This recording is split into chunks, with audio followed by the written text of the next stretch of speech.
네, 안녕하세요. 최준영입니다. 오늘은 여러분들이 별로 좋아하지 않지만 중요한 나라 이야기를 해보려고 합니다. 중국 이야기죠.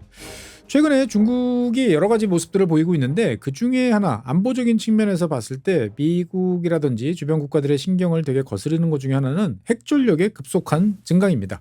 여러 차례 말씀드렸습니다만 중국이라는 나라는 핵무기를 보유한 나라지만 핵탄두는 그렇게 많이 갖고 있지 않아요. 생각보다 훨씬 적습니다.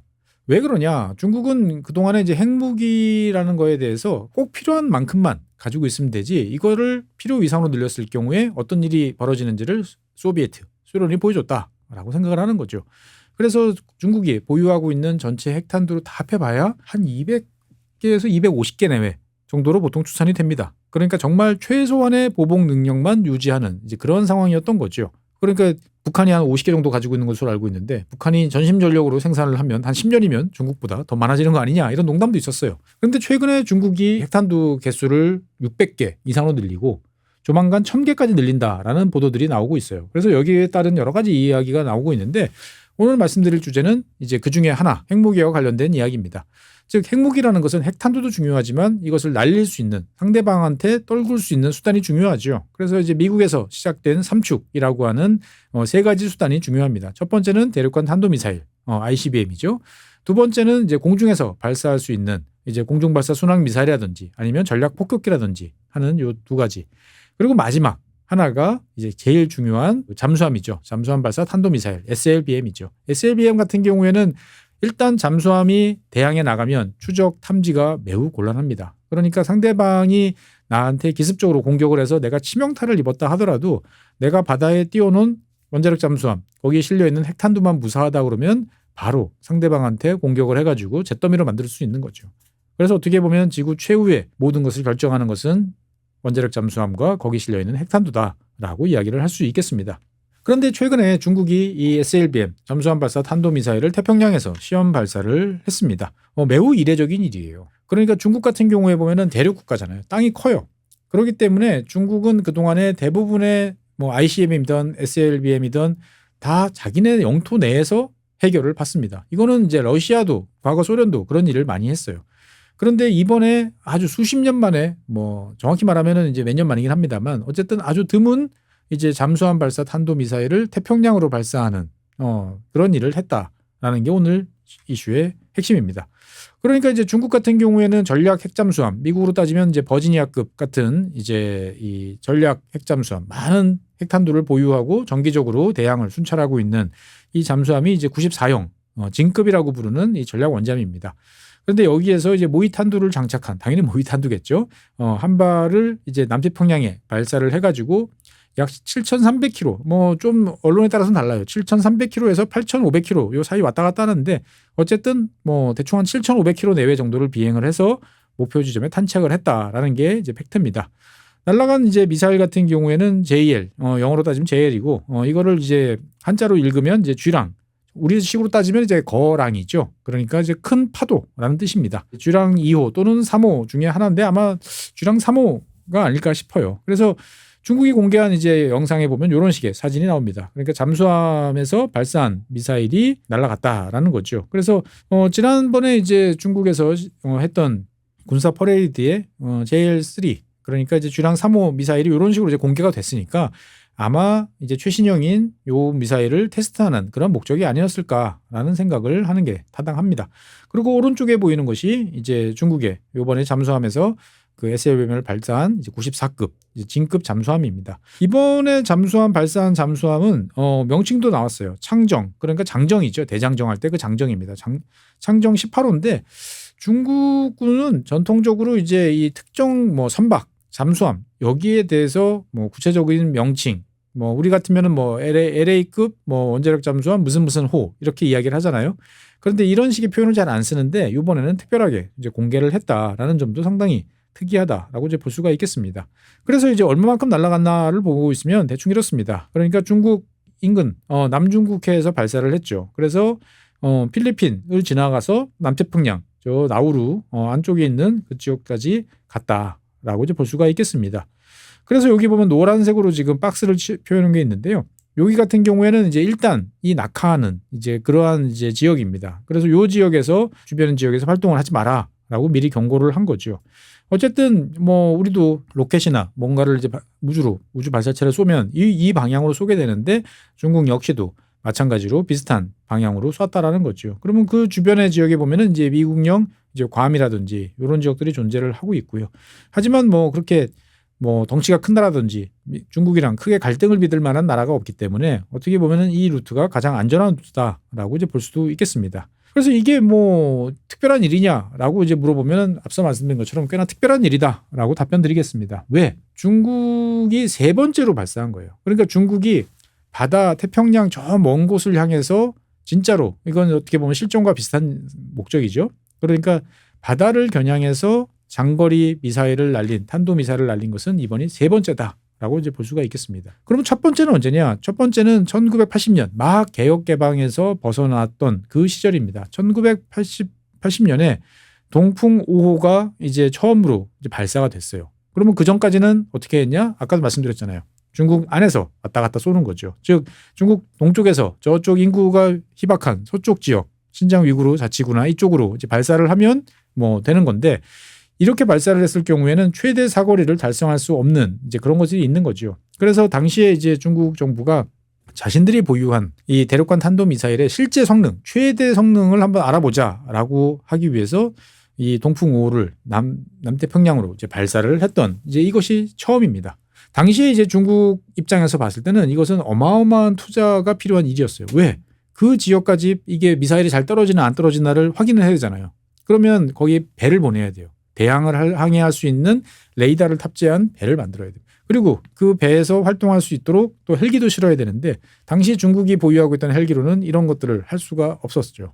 그래서 이 목적으로 당시에 이제 프랑스 도움을 받아가지고 헬기도 수입하고 그 다음에 해양 감시와 관련되어 있는 레이더도 기술도 유럽으로 도입하고 여러 가지 많은 어떻게 보면 중국 군사적으로 봤을 때 보면 여러 가지 큰 변곡점에 해당하는 요 시절이었어요. 그러고 난 다음에 2024년 그러니까 2년 전이죠. 44년 만에 이제 9월 25일 날 동풍 41호를 태평양으로 발사를 했었습니다. 당시에 이제 11,500km 비행을 했었죠.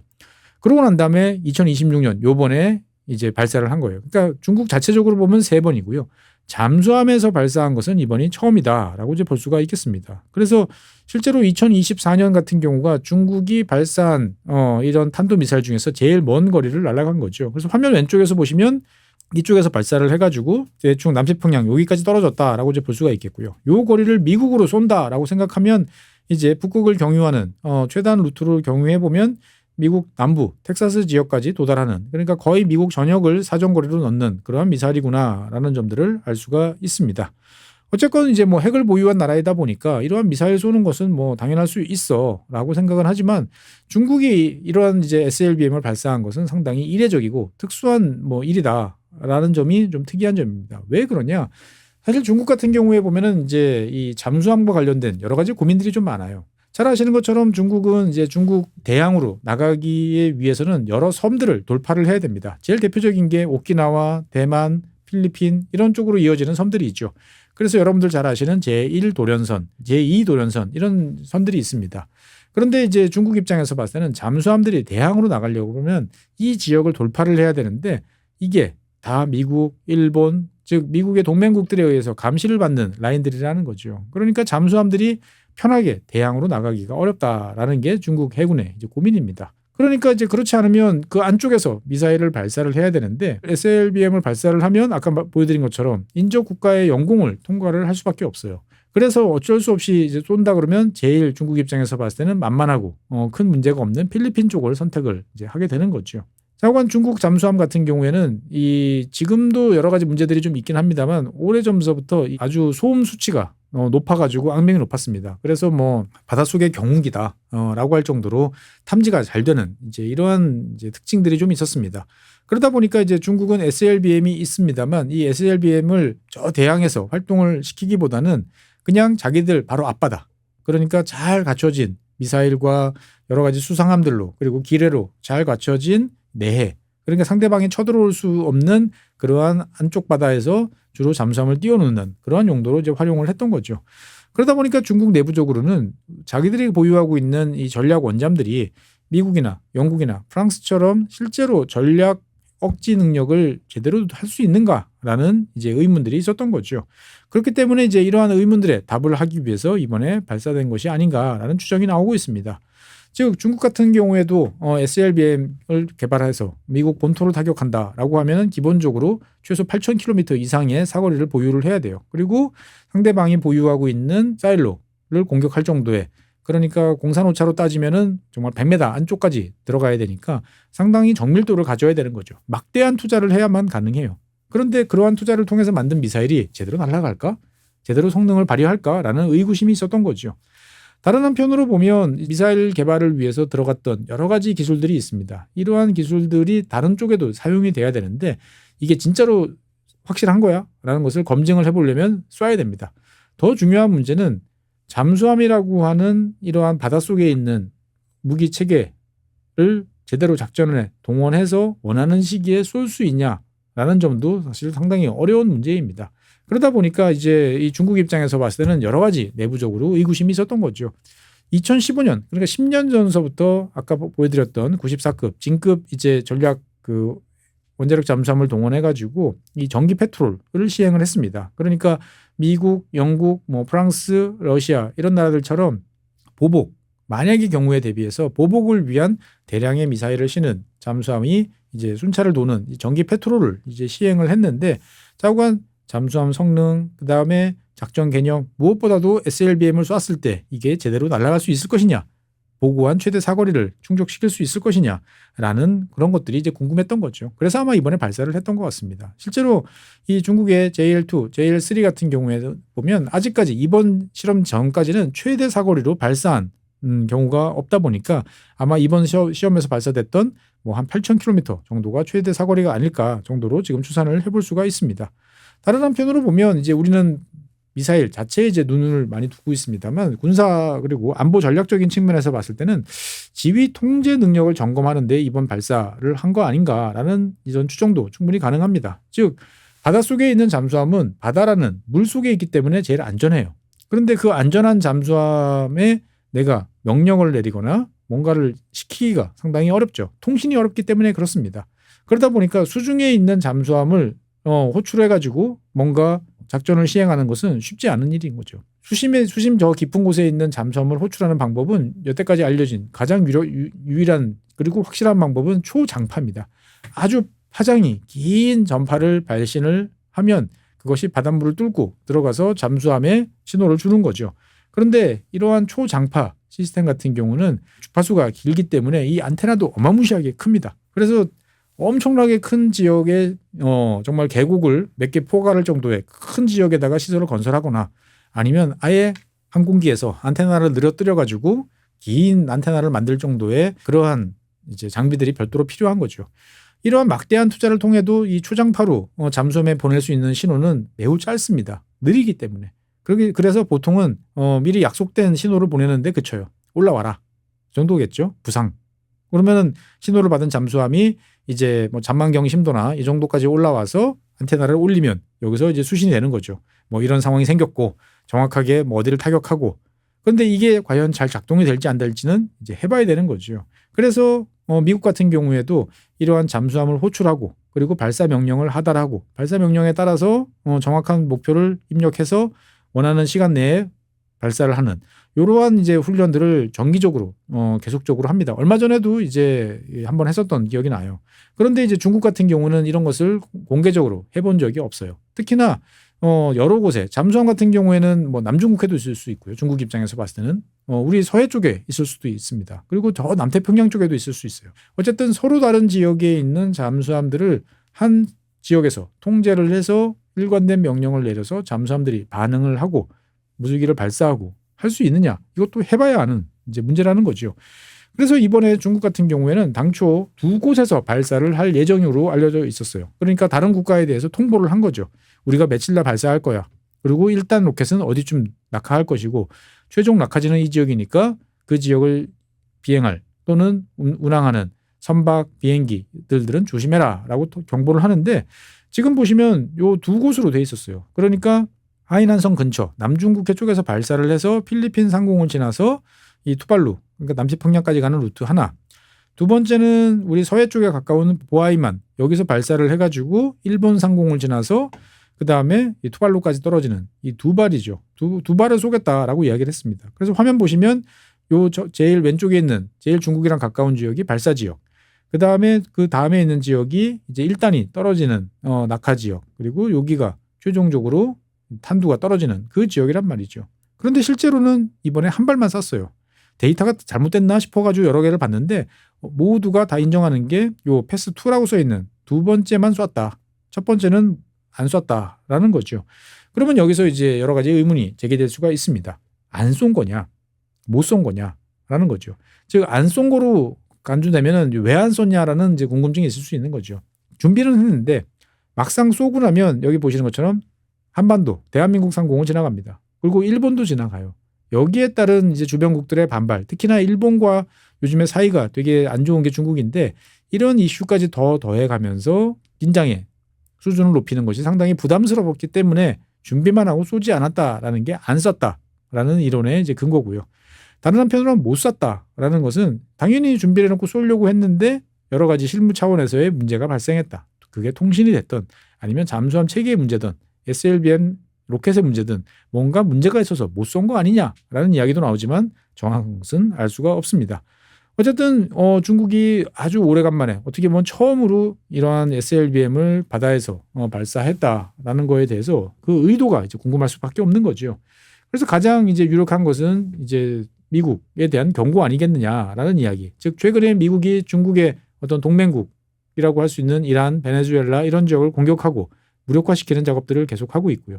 대만에 대해서도 이제 뭐 무기를 판매한다든지 하는 중국의 신경을 계속 거스리는 활동들을 열심히 하고 있습니다.